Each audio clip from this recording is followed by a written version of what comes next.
Ассалому алейкум, дӯстони азиз. Имрӯз дар бораи зубная пастаи ширкати Atomy гап мезанем. Яке аз серхаридортарин маҳсулоти ширкати Atomy ин зубная пасташа.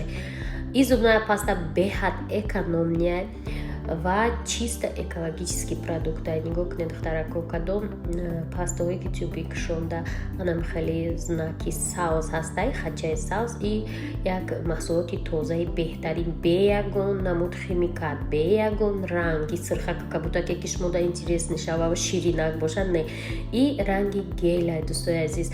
Ва мардуми мо ира на танҳо барои дандоншӯӣ, ҳамчунин барои чанд намуд дарди дигара даво ҳам истифода мебаранд. Воқеан ман фикр мекардам ки паста фақат барои дандоншӯӣ, яъне ки духтарако метавонанд дар комментария бинависанд ки боз барои чӣ истифода мебаранд пастаи ширкати Atomy-ра. Дӯстони азиз, барои харидорӣ ва ҳамкорӣ дар ширкати Atomy метавонед рақамҳои мода бинависед, мо шумода пурра мефаҳмонем.